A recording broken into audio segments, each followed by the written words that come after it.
That Great Business Show. Winner, highly commended award. Irish Podcast Awards.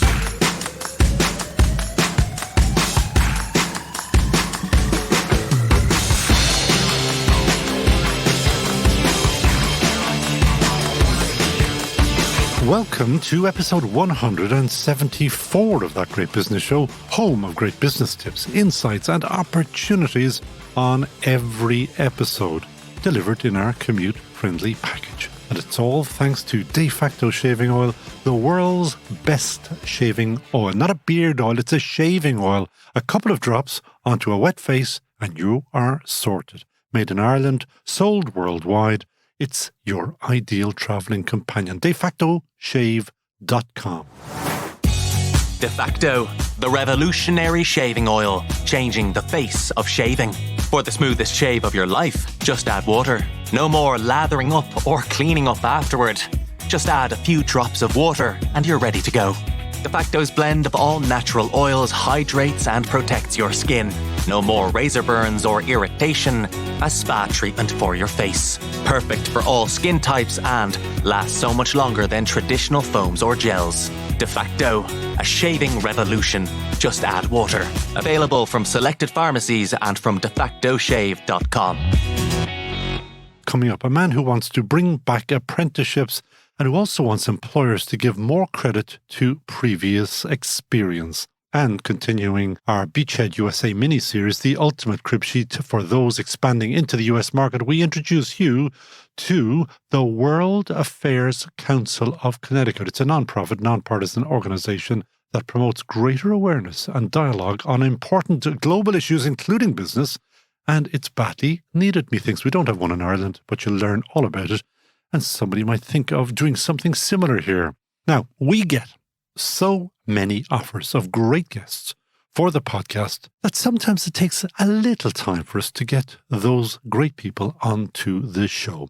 Take, for example, Brian O Donoghue, a director at Grant Thornton Ireland. He contacted me through LinkedIn back in October 2021, so it's a while ago, where he flattered me by saying he loved the show, but admitted he had also been drinking wine and hoovering whilst listening. So maybe that was the wine talking. I did warn him that drinking and hoovering was an offence.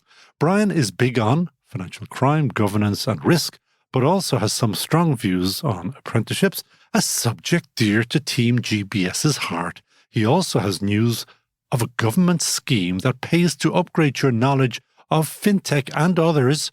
So, new year, new job and all of that. Lots and lots to talk about, so let's get straight into it. Brian O Donoghue, welcome finally to That Great Business Show. Thanks, Conall, for that very lengthy and fantastic introduction. Delighted to be here. I love the idea of you hoovering away, probably like, what do you call him, from Queen doing the hoovering. Oh, yeah, exactly. My favourite band as well. Having a glass of wine and listening to That Great Business Show. You've been doing digging because you knew you were coming on to That Great Business Show. So we'll just start with that part of it. There are schemes that nobody knows about except Brian O Donoghue from Grant Thornton. Correct. Well, I'm currently doing a master's in fintech and innovation. And this came because I was nerding out on a financial services strategy, which is released and updated by the Department of Finance over the last few years, given that financial services is such a huge sector here. They quite rightly concentrate on it. But I had only stumbled across this course, and it occurred to me how many else people know where these courses are and how many they can get access to. And when you say you stumbled upon it, how did you stumble upon it? It was literally at the end of a report on financial services strategy for, I think it was 2023, but they have one. It's like the 2020 to 2025 strategy, and then they upgrade it every year. And down at the bottom in the big long list was a master's in fintech innovation with modules that were incredibly practical for what I do and what employers would want me to do, which is the most important part. Now, I could go off in two directions here. I could talk about your previous non-degree, because that's something I know that you want to talk about, but just to stick with this, because what else you have found since we last talked, which is only a few days ago, you've found even more of these courses. Yeah, there's courses in blockchain, courses in compliance, and they do it through their vehicle SkillNet. which loads of people might have heard of. And I think SkillNet are often at events I go to for work, trying to raise their own profile as well. But the Institute of Bankers as well do facilitate a lot of courses for them. And I've done one or two through the Institute, and they're fantastic. They had courses in the city headquarters and the Keys. So like they're all accredited. This is a level 9. The reason I did it was, as we said, kind of because I come from a non-degree side of things. But this took me in because I have 20 odd years of experience at this stage. So I presume they're delighted to have me, and it's a good marker for them. But it's great to see that these courses are out there. Just, you may not have an official level 8. You might have an experienced kind of a level 8, but you'll get onto these courses. And can you remember off the top of your head, or you can go to your notes if you want there, is that some of the courses that are available, what are the ones? You mentioned Bitcoin? Did you say that? No, not blockchain. Fortunate blockchain, I beg your pardon. Stay away from Bitcoin I was going to say, yeah. No, not for a while, forever. What else? Yeah, compliance, there's ethics. They do have the diversity and inclusion, but the Institute of Bankers will have that list. And it need not necessarily be a master's. It could be a certificate. It could be a lesser course. But the master's was the one I chose to do. And how long does that take? Master's is part-time online for 2 years. While you work, obviously. While you're working. So I'm in the last 6 months of it now, and none of this is achievable without my beloved wife, Fleur, helping me along the way. And also the fact that the government pays for 90% of it? Mine was 90%. It is dropping. I checked with MTU last night, but the lowest I've heard so far is 50%. So still to get 50% of that taken care of. And then your employer may then look at it and see, can they help? Which is where Grant Thornton must get a shout out today, because they definitely walk the walk. And when I presented them with, I could do this, government will take care of some. Would you take care of the remainder? And they said, absolutely no problem. So it's the partner, Frankie Cronin, and my fellow Cork person, director, Emer Cotter, who runs all the learning and development. They're huge for staff development. There's courses every year. They'll give a cash reward for completing a certification. So it's in their interest, and they're happy to help their staff as well. That's your promotion guaranteed. So you go back 2 steps, because you mentioned twice so far that you had no degree. Yeah. And there are 2 different stories arising out of that. First of all, the fact that the course that you're talking about took you on without the degree. Correct. Discuss. So way back when, the 90s, a time of great fun, I did accounting after school, straight into the professional exams. So it was what we would call the old style now. Articles, was it? Or was that Articles, yeah. Called, so 2 years in college and then straight into it. But what I had done it because, it seemed like a secure job. Parents thought it'd be a great thing to do. I thought no different. I hadn't done accounting for my leaving. I hadn't done it in school. And very quickly into my contract after college, I realized it's not for me. And it was particularly kind of zoned in on auditing, which definitely isn't for me. Few people have said that to me. What is it about auditing that is so boring? No, it's not boring. It's just, I think you either like it or you don't. And it definitely wasn't for me. I love doing different things. I'm very curious about trying to do different things all the time. And I think my fear in my head was, would I get pigeonholed into doing this?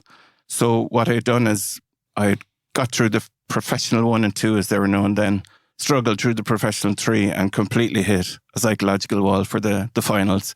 Got 1 or 2 of them, but couldn't get over the last 2. Tried it 2-3 times, went away, came back, couldn't get it. Said, I can't do this.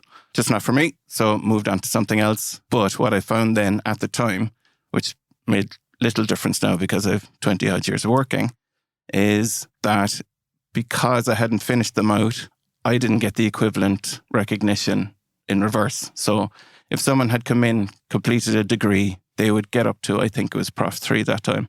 And if you had a master's, maybe a master's, you get up to doing the finals. Everyone had to do the finals. But in reverse, it doesn't work. So if I was going for a job, they'd say, do you have a degree? I'd say, no, I have this experience. And they'd say, there's the door. So, yeah, definitely one. It is utterly ridiculous, isn't it?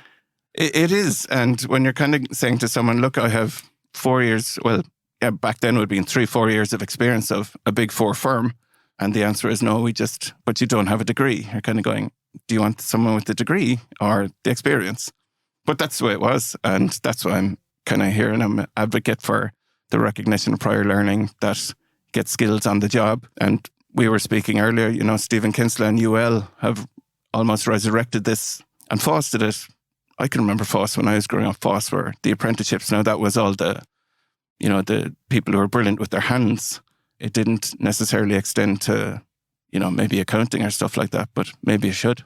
And what should the government be doing? I mean, they've introduced these other new courses, but should we go back to apprenticeship 4? They've knocked, I think I'm right in this, law, solicitors, you used to be able to do that by articles. You used to be able to do the accountancy by articles, etc. Like a sensible approach to... Yeah, and particularly when you see UL is doing the software side of it. So to me, it applies equally. Now, I don't know what the more recent for law and accounting, but they were the two traditional ones. I think a long time ago, you had to pay them to be the apprentice. And when I was doing it, it was absolutely brilliant experience. I was barely 20 in the door of Coopers and Leiber and what then became PwC. And I learned so much from 3-4 years, all the people around me, the job, what to do, what not to do. If you make a mistake, we all do. You're told about it. You're told about it, and you fix it. And you learn how to work with people, most importantly, learn to keep the clients happy. And I think the route in, there's so much pressure on people to do college, masters. I have a niece who's done a second master's. And of course, in a way, now, okay, they're getting brighter, but it's also degrading the basic degree as well, because everybody needs to do a basic degree now, and now you have to do your master's. And if your niece is doing 2 masters, I mean, at what point do you say, no, hang on, that's enough? Yeah, it is. So it's that combination of experience. And, I haven't heard FOSS mentioned in a while. I know it's turned into Solace now, I think. Yeah, it is, yeah. But I don't see much of that advertised, and maybe it doesn't affect me because, on the financial services side. If you see now, they are driving at the moment. There's an ad campaign looking for older, more experienced electricians, for example. They're trying to get, obviously we need any tradesperson for the building trade, and they are trying to do work on that side. Yeah. But look at the world has moved on so much from that. There must be 1,000 different types of jobs that could be done by way of apprenticeship. And uses kids of are using experience. YouTube anyway, so exactly. Like, I mean, I have a 9 and a 5-year-old, and the 9-year-old, shows me how to use YouTube. I'm in my late 40s, and I consider myself young, but they're so far faster than us on the social media side. But it's just to use the apprenticeship scheme, I think, push it more, revive it more. It doesn't have to be someone just in the trades. It could be our side of things as well. And particularly when the government, you'd raise your eyes in puzzlement with them from time to time. But when they have a big long list of courses they will contribute to on your behalf to benefit the financial services sector and an employer and yourself, it's brilliant. Should be lauded more. There's an election coming up. Maybe we might hear a bit more of it in that. And, yeah, we're used to that. Now, another thing that you're doing, because this is the day job, is risk and all of that area. Huge area, huge problem, cybersecurity, massive problem. I don't know, probably at this stage, every business is concerned about it. Should they be? Yeah, and I think you can react to it or be proactive. AI has come along. It's not going to go away. I was doing part of it as part of one of my assignments in college, actually, and this is the benefit side. You get to access to research papers through MTU that you're not going to get access to because they give it to you as part of the course, but you can see the advancements in 3, 6, 9 months.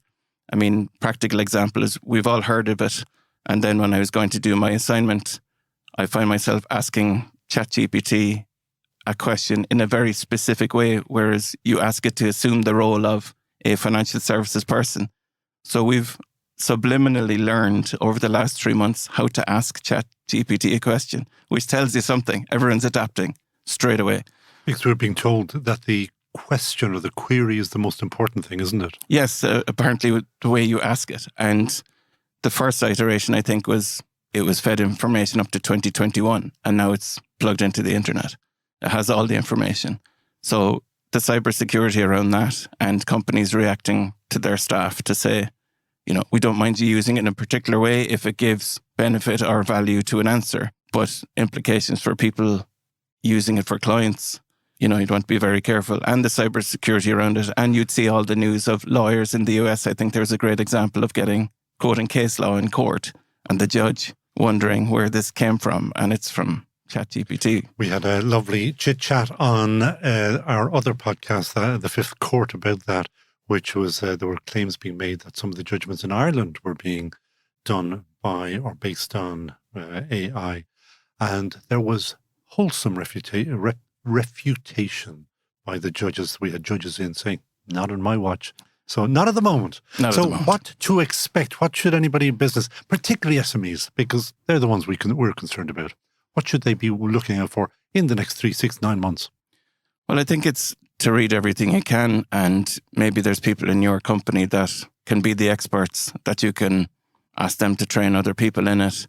It's not going to go away. With the view to now, some people are using it for marketing, some are using it for research. What's your interest in that side? Well, it'll be research for me for sure with the last 6 months of the Masters in MTU. But I suppose it depends on your age group as well. I mean, I'd be very reluctant. There's plenty of information out there that I can get to use for my job, but you want to use it as a tool to help you as well. So that's the way we'll be looking at it. And then it's the cybersecurity around it, because once you ask the question, I believe it retains the information you asked it. Not sure if I have that right. Well, if you haven't, it doesn't matter. But what am I to be concerned about there? That they know that my business is asking about, I don't know, some aspect of maybe accounting or something. Is that it? And therefore they could see a vulnerability there, that this company has an issue with its accounting or something? It could be that, or else it's more so that are you giving it particular information about your company? Yeah. Not so much about, say, the accounting, but you wouldn't want to give away client information or anything like that. So. Yeah. And can that be stopped? If you're asking the question, intuitively you imagine we have 35 employees, they're paid on average 40,000 or something.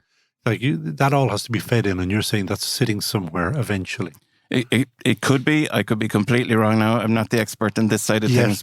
Yes, well, yeah, we get a brief glimpse as one of the modules, but yeah, that's where the cyber security side, and I think the IT security and IT risk and control experts will kick in. And then you'll get regulators. I'm sure the GDPR regulators are watching very, very carefully. And if you're doing this course with a view to the future, what's your concern or your interest in that in the future? What are you thinking is going to happen? You're reading your own tea leaves, if you like to put it that way. Yeah, exactly. Well, I mean, this course I'm doing is literally half finance and literally tech. So the tech isn't going to go away. It is a tool that's there to help us. Might as well jump on it and learn how to use that tool properly. And then be aware for ourselves as a firm and the clients what I can get from that. That's the value I'd bring to GT. That's why they're happy to pay for the remainder of my course, because we can learn all the nuggets of wisdom that can help. How hard is it to do? I mean, is it hours and hours? And is it stretching your little brain, or your big brain? I will say big brain, my little brain. It is hard, but we're on the downhill now in the last 6 months. I couldn't do it literally without my family. How many hours? I mean, are all your weekends taken up, or all your summer holidays taken up, or whatever were holidays? You get a break in the holidays. It's kind of the Q4 and Q1 are the big ones, Q1, Q2. The last semester for me has been the toughest by a country mile, because work got busy. This particular course subjects were on data analytics, which I knew about it, but it's using Power BI, so wrapping your head around that, and then cloud technology. Then there was 4 assignments in that. One of those assignments was split into 3, and then balancing that with the family and just making sure all that ticks along. So you absolutely do need the help of partner, spouse, whomever that will support you. And you are working with a large organisation, Grant Thornton. Do you think could a person running her own little business manage to do it? I think it'd be tough. I have huge respect. That's why I listen to the show and I hear all the stories of the companies that don't get the media all the time. They live it 24/7. They do. They really do. It's not even a lifestyle. There's no work-life balance. Lifestyle is too light a word to apply to what they do. It's literally just what they do. Could they do it? They'd probably have to be superhuman, but I think if their business was up and running, maybe they could, but I've heard so many good people. There's probably people that can do 10 things, including running their own business as well as this course. There are, because people run a couple of businesses together as well, because they're all, it is a madness, you know, it's, because that drive, and you couldn't, people say, oh, it's tough. Yes, it is tough, but it's also, they wouldn't have it any other which way. No, and this was like, this is a personal satisfaction to me to kind of lay the ghost of not having the degree. It was just something I wanted. It has obsessed you, hasn't it? Well, not madly over that length of time, but it is important for myself to do it. And then when I saw a course that the modules were what jumped out at me as hugely practical for my job and something interesting to learn. And that's why, you know, I think more people should know about it. And that's why you are here. And if anybody is looking for those, you found it, as you say, at the bottom of an article. Where does one go, do you know, to actually look into it in any greater detail? You're with MTU. Yes. But I presume the other TUs are doing something similar. It's definitely in Munster Technological University and Atlantic TU Technical as well. University, yes, isn't it? Yeah. All the names have changed recently, so we've had to wrap our heads around that. I think Southeast does something similar. Which used to be Waterford. And Carlow, don't forget. Yeah.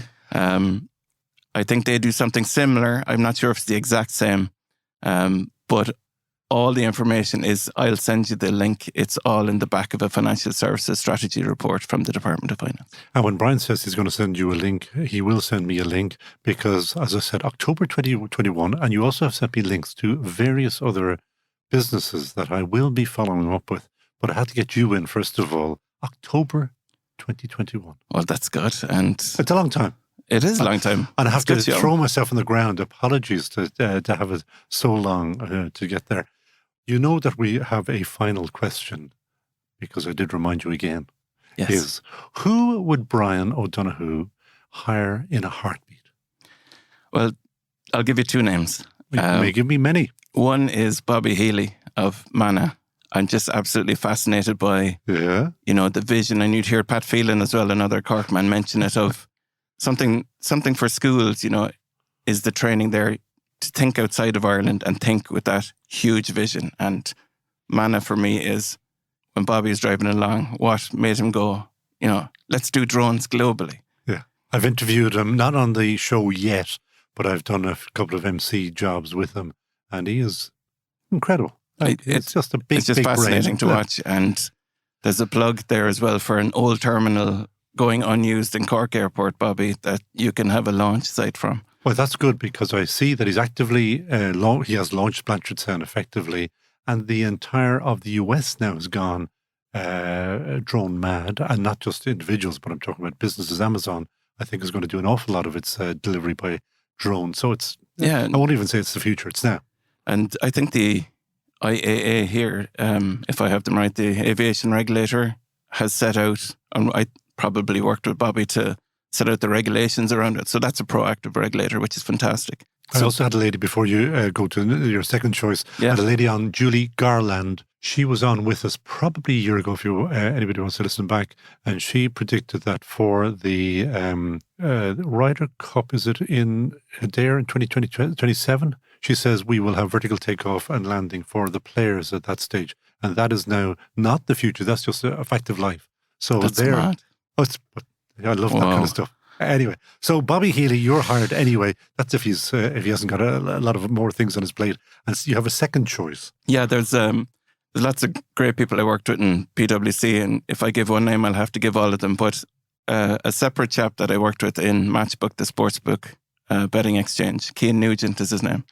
He's currently the COO and I think managing director of Spotlight Sports Group, which was the Racing Post.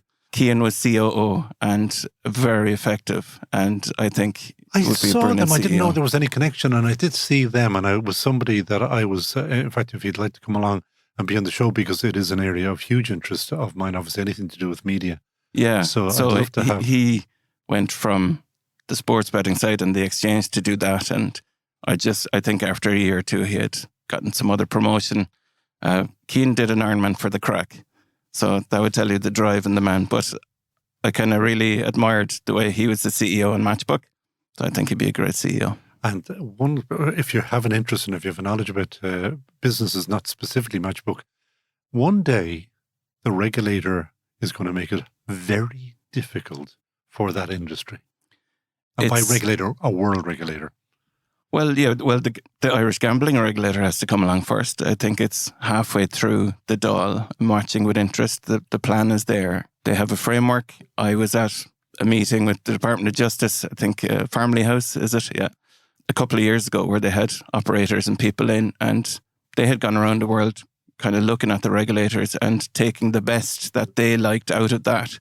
So it's only a matter of when it happens. But it's when it happens is the key. There's a lot of lobbying going on by one side in particular. Don't know anything about that now, Conall. Steering miles away from that. When you pass, which you will be passing in 6 months' time, you may become a regulator. How about that? Would you like to be a regulator? I don't know. That would be a big question. I think that's a yes. I've both sides. You'd have a Baltimore be able to beat the bejesus out of them. No, it's not about that. I think you have to work with people. I think you can still be an enforcer and you can still match people to what the regulations and the law should be, but you can equally have a conversation. I think that's a better way to go. Okay. Brian, thanks so much for coming into us. That's Brian O'Donoghue. And thanks also for being a huge supporter. And it's open to anybody on LinkedIn is where Brian got me to send on suggestions, and you can promote yourself if you want to come along. You didn't, Brian did not. I said, Brian, would you come along? And he did very kindly. But you have been sending me through, I don't know how many people that, and you've also, did I see, Grant Thornton backed one of the companies that you were promoting. But you see, again, it's going back a year or two, so I can't even remember. But we will have all of them on. Brian, thank you so much for joining us on That Great Business Show. Thanks, Conall. That Great Business Show. De Facto, the revolutionary shaving oil, changing the face of shaving. For the smoothest shave of your life, just add water. No more lathering up or cleaning up afterward. Just add a few drops of water and you're ready to go. De Facto's blend of all natural oils hydrates and protects your skin. No more razor burns or irritation. A spa treatment for your face. Perfect for all skin types and lasts so much longer than traditional foams or gels. De Facto, a shaving revolution. Just add water. Available from selected pharmacies and from Facto Shave.com. The World Affairs Council is a curious US not-for-profit organisation that is, for the most part, probably unknown to most Irish people. It brings top experts and leaders in their fields to engage directly with all types of audiences, including those in business. I'm not aware of this type of forum existing in Ireland, and we thought it was a nice idea that could be adopted because great ideas come from great chats. Megan Clark Torrey is CEO of the World Affairs Council of Connecticut. And I'm going to say welcome to That Great Business Show. Thank you so much, Conall. It's an honor to be here with you in person. The World Affairs Council. It sounds huge, but I don't know what it does. So we are a nonprofit, as you said, an organization that began in 1924. So we celebrate our centennial next year. Our mission is to engage our community on all kinds of global issues. And that's everything from defense and security to international business to international humanitarian issues. What is the goal? Who are you trying to educate? Who are you trying to engage with? You say everybody, but I mean, What is your core audience? Yeah, really the community at large, but people that are very interested in engaging in the world. We know that we live in a globalized atmosphere. We know that the world is a very complicated and complex place, particularly right now, particularly as we sit here today. And our mission is to help our community, help the citizens of the state of Connecticut understand and navigate the complex global world we live in. But you are talking there of Connecticut, but you're a national or a stateswide organization, correct? Yeah. Absolutely. There are 90 World Affairs Councils across the United States. I happen to sit on the board of directors for the World Affairs Councils of America.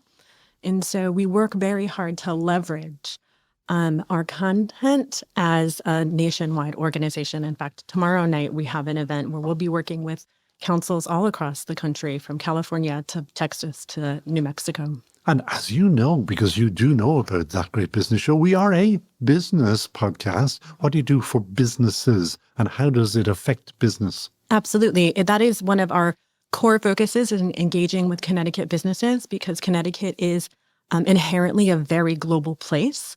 About $24 billion of our economy just here in the state of Connecticut comes from other places in the world, comes from international business transactions. And about 150,000 people in Connecticut work for a business that is headquartered outside of the United States. So within our core work, we work with businesses across the state of Connecticut to partner with them on bringing international business issues to a community forum, be it right now we're working on something on AUKUS, right? So Connecticut is ground zero for the business that's being done in making those submarines that will sort of ultimately reach the goals of the AUKUS deal. And what exactly, give me a case study as to how you engage and what are you trying to achieve with that? You have these chats, and chat is good, but what does it achieve? Right. So what we're doing is empowering our citizens and empowering our businesses to achieve more, to reach more, to be better global citizens, and to hopefully connect. When we're talking about, let's talk about our connections with Connecticut and Ireland, which are deep and long lasting. And we do have, again, this year, the return of a flight that's direct from Hartford to Dublin, Hooray! which we're all excited about. And if you haven't taken it, it's wonderful to clear TSA in Dublin and walk off the plane in Hartford. People do not understand how nice that is. It's amazing. We came off the flight and I said, hang on a second, where's customs? Oh, we did that. It's great. It really is good. Yeah, especially for, us here in Connecticut who live here, when you're in your car and you're home in 20 minutes. It's the best thing. But one of the things that we hope to continue doing is making deeper connections between businesses in Connecticut and businesses in Ireland. And what would you like? Because the forum is open.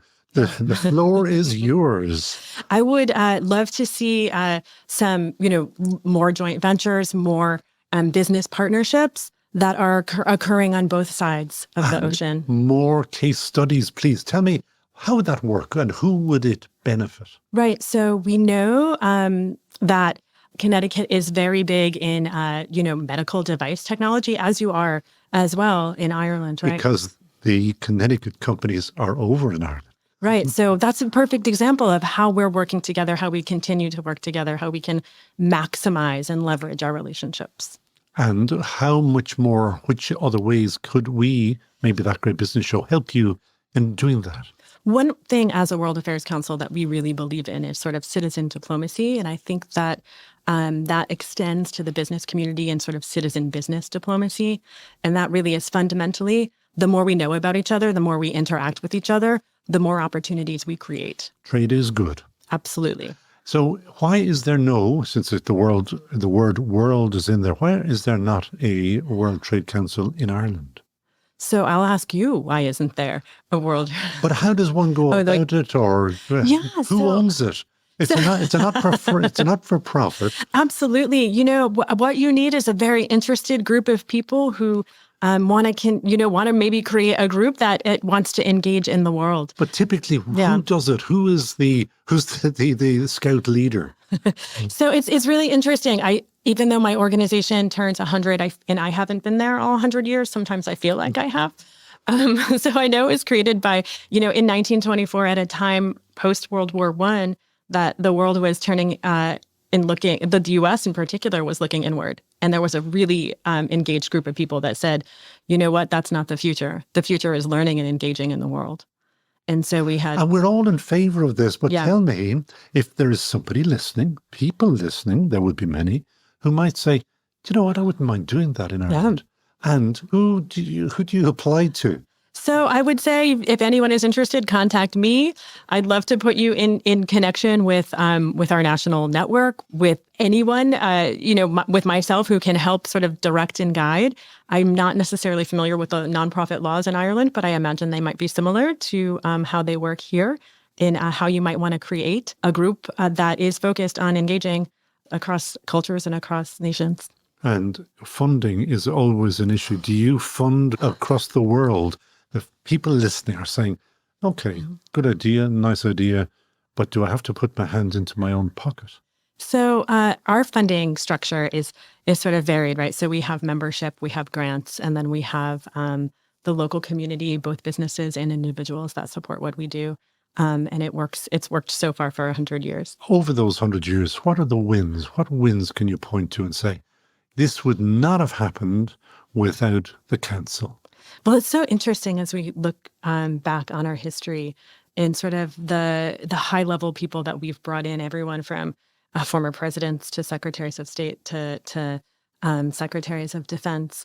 But what I've been able to see is when we sort of bring representatives from around the world into Connecticut businesses and to see how that works, whether it was bringing in the ambassador of Vietnam to stand in literally inside an A380 engine and to see that those relationships continue to grow, to bring a group of people from Colombia to see some helicopters and to see that those relationships continue. So I think it's really interesting from my perspective to see when we can really get those hands-on engagements. I'm sure you're not familiar with the word Rolodex. You're way too young for that. But you know what I mean. It's the access to these people. Is that one of the things that you have, that you actually can pick up a phone and say, dear Secretary of State, former, would you like to come and speak to such and such a forum? So yes and no, right? So we do have a lot of connections and we have a very sort of loyal and deep-seated public, but also a really good reputation for being, a very high-quality organization that is doing good work. And so that affords us some very good contacts in our Rolodex. Do they respond? I keep thinking Ireland. You think I just could call up Anthony Blinken and say, sir, do you want to come? That type of thing. I mean, if I were sitting in Dublin and I were looking for somebody of a huge note or a huge reputation, and I say I'm with the World Affairs Council, do they respond? Do they pick up the phone? So I do know that World Affairs Councils do have a good reputation, and yes, so that most often you'll get someone to say, "Hey, let's engage." And is one council better than another? In other words, is Connecticut better than the one in somewhere else? No, I'm always going to say that our council is the best and the greatest. But But the reality is, each council around the country sort of reflects the communities in which they operate. So you might find councils in Texas doing a little bit more on immigration than maybe you'll find in, North Carolina. You will see a little bit more being done on tech in Silicon Valley, in San Francisco. And in your one in Connecticut, what are you majoring on? Defense and security. Okay. So if somebody wants to promote that or understand that better or whatever, you have the contacts. Yeah. And we can give them your phone number. Typically, if you were to ask for a CV of somebody who wanted to set up a unit in Ireland, what should they have as their CV in their background? So I think most importantly is an interest, because that passion has to exist. And working for a nonprofit is hard, dedicated work. And if you don't love what you're doing, if you don't believe in the mission, it's not necessarily worth it. So I would say if someone has the passion, if someone has international background, whether it's diplomacy, international business, anything like that, I think that will set you up well. But again, I think you just have to sincerely believe that, you want to make the world a better place. And should that person be, I'm going to use the word delicately here now, a veteran, in other words, old or young? I mean, could a young person decide this is a great idea, I'm going to take this by the scruff and run with it? Absolutely. It could be anyone.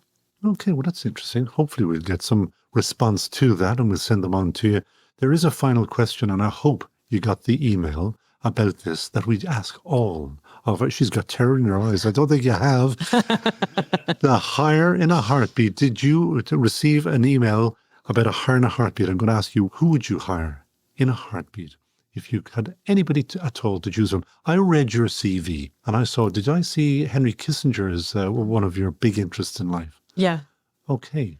So would you hire him in a heartbeat if you could, or? So as someone who's a specialization in defense and security, I'd hire any veteran in a heartbeat. I really believe in what our United States military does around the world, that they are some of the best and brightest. And anytime I have an opportunity to hire a veteran, I will. So maybe the chairman of the Joint Chiefs, General C.Q. Brown.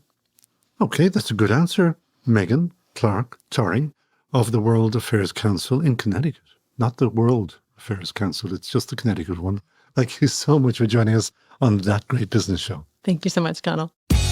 De Facto, the revolutionary shaving oil, changing the face of shaving. For the smoothest shave of your life, just add water.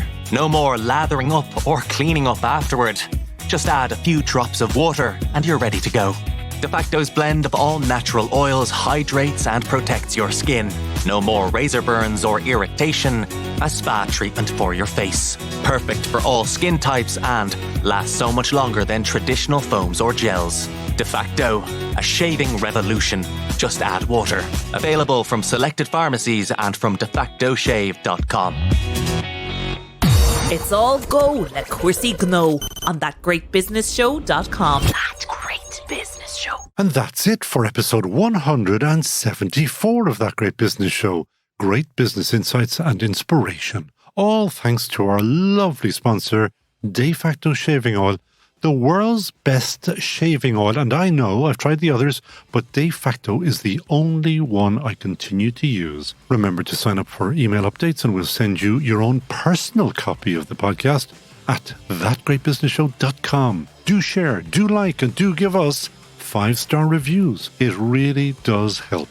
Advertise with us on That Great Business Show to engage with our incredible audience of entrepreneurs, business owners, business wannabes, and investors. We record at the Dublin South Podcast Studios, where today's studio engineer is Alison O'Dwyer. Later, the dynamic duo of studio manager Peter Rice and post-production engineer Neil Horner ensure we remain the world's best-sounding business podcast. So from me, Conall Morain, buchas to you all agus slán.